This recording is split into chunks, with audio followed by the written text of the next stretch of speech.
This past weekend, on Friday, December 8th, the story of Keaton Jones emerged on social media platforms and news stations all across the world. Keaton Jones is an 11-year-old boy from Knoxville, Tennessee. His mother, Kimberly Jones, posted a video on her Facebook page of her son in tears as he struggles to understand why people bully others after apparently being bullied at his own school.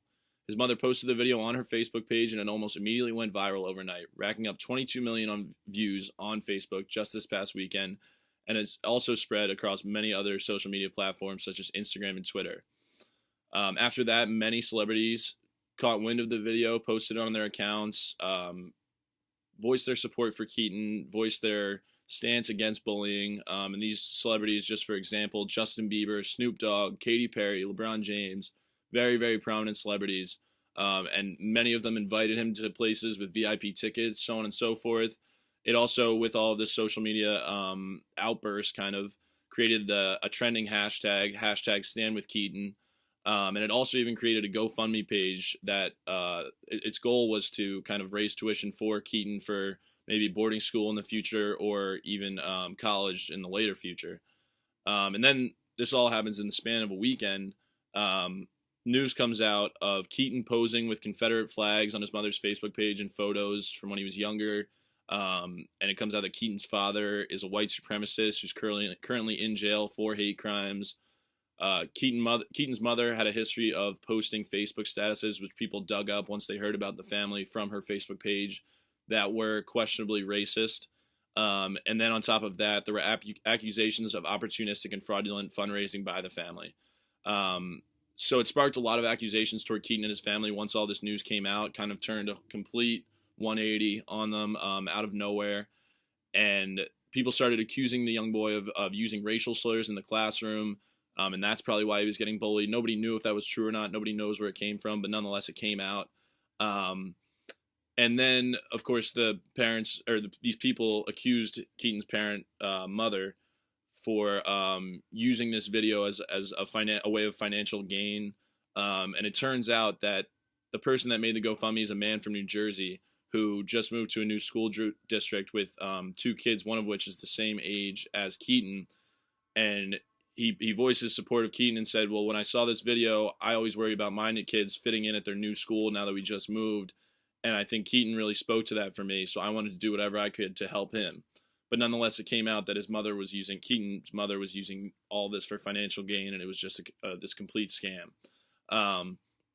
And so people attacked this small family in Tennessee after this video went viral overnight. They did not know what to think. They were never expecting it to blow up the way that it did, but nonetheless it did, which ended up leading to them being on many prominent talk shows this past weekend, Sunday, Monday, trying to set the record straight on what actually happened here. And it turns out they were really guilty of none of this, except for the fact that Keaton's father is in jail for white supremacy hate crimes.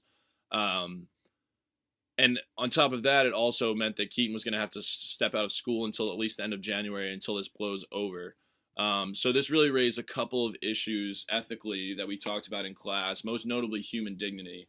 And the reason for that being is all these people came out in support of Keaton over social media on Facebook, Instagram, Twitter. And then suddenly someone says, hey, wait a minute, look at what his mom posted on Instagram or on Facebook. And suddenly everybody that was just in support of this poor 11-year-old kid has completely turned 180 and starts hating the kid and the family, essentially. Apparently, according to his mother, there were death threats sent to the house. People were outraged all over social media. People that this family will never meet, never has met. They'll never see each other. But nonetheless, they felt like it was their job to go ahead and tell these people how they felt about their actions. So it raises the question of human dignity. It's crazy that you have to recognize whether or not what they did was right. You're still attacking an 11-year-old boy that you've never met when you don't really know what happened over social media. So it turns from these just 5 kids in his classroom being bullying him into thousands upon thousands of people that he'll never meet bullying him. And that just doesn't seem right. And that also goes along with the theme of prudence. Just have some common sense about what you're doing, what you're typing on that computer before you attack a kid, an 11-year-old middle schooler who's just upset that he's been bullied.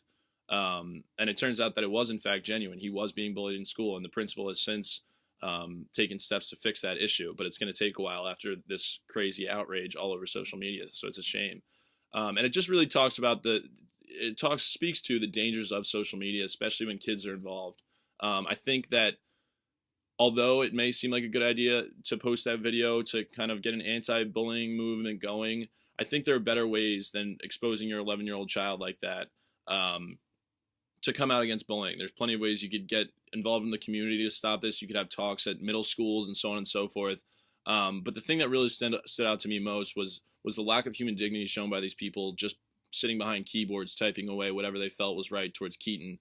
And they don't know a thing about the family and what they've been through and what really happened in the story until finally this Monday. So it's just a real shame.